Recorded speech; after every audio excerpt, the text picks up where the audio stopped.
Welcome to eMTB videos. Last year we rode the Trek Rail 9.8 and we were really impressed. It was such a capable bike on the rough descents and so nimble and fun on the flowy trails. But a carbon bike with great equipment comes at a cost. Yeah, I'm talking about the price. So we were excited to ride the cheaper Trek Rail 7 this time. Is it as good as the more expensive bike? The Rail 7 is an alloy bike that costs €5,499.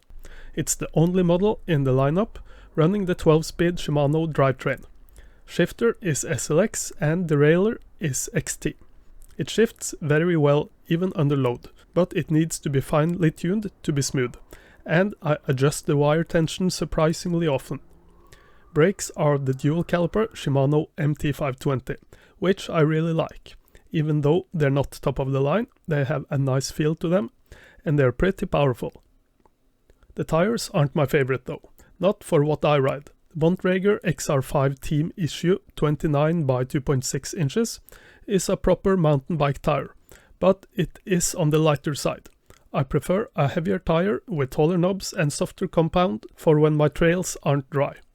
We swapped the front tire for a Maxxis Minion XO Plus, and left the rear tire on. That worked perfectly fine for us.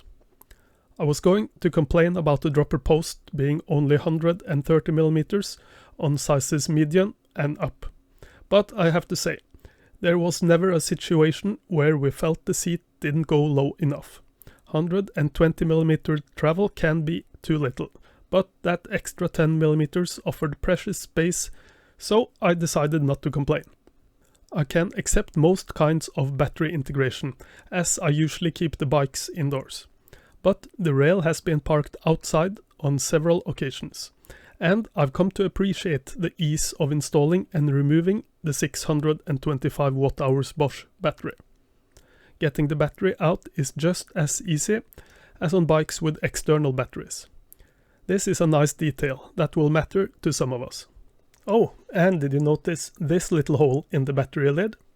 It's a port for accessing the physical power button of the battery.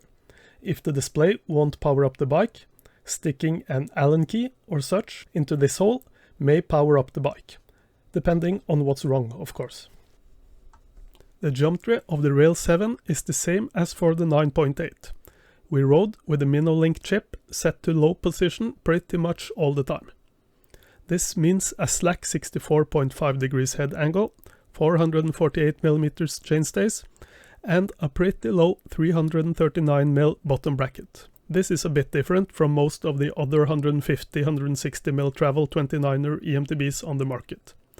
The rear end is noticeably shorter, the bottom bracket is lower, and the head angle is slacker. And this is what we like about the rail. If we flip the chip to the high setting, the head angle steepens and the bottom bracket height increases. This makes the rail more similar to the other Bosch-powered 29ers on the market. It's a pleasant bike in the high setting though. Ground clearance is decent and it climbs effortlessly. Even though climbing suffers a tad in the low setting, we still find it's a great climber. The 448mm chainstay length is long enough to help us keep the front wheel planted in the really steep ups. The Bosch Performance CX motor is powerful and easy to control in most situations. Check out our review of the motor for more info. There is a bit of chatter coming from the motor though.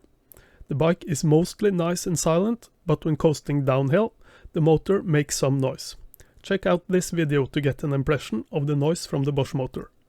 When going slow and navigating the bike over tight obstacles, we felt the weight of the alloy bike. As most other rail models, this bike has got the big 625 Wh battery, and it's about 24 kilos out of the box. We set it up tubelessly and did a few minor changes and got it down to 23.7 kilos, pedals included. And that isn't bad really.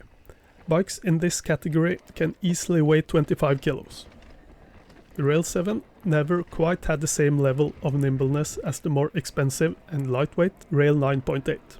Still, it was a seriously fun bike on the flowy trails.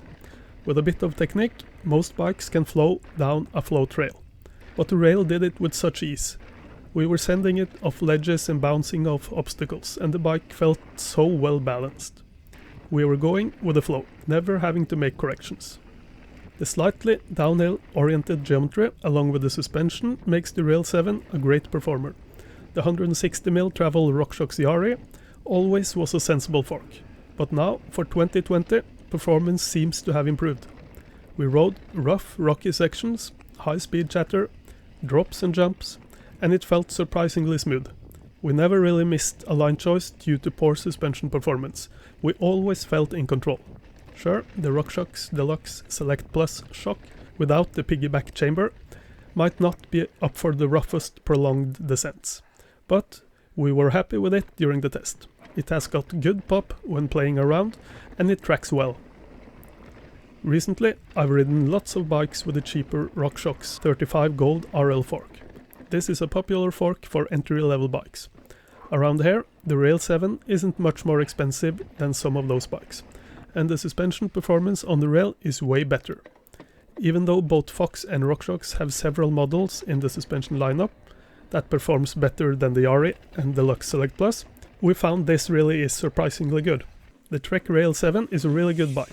Sure, it doesn't offer the exact same riding experience as the more expensive Rail 9.8, but it isn't lacking much. Being slightly heavier means it can feel a tad slower to maneuver in some situations. Still, I want to end this review the same way I did when we tested the 9.8, by saying, the Rail 7 offers an impressive blend of playfulness and stability at speed.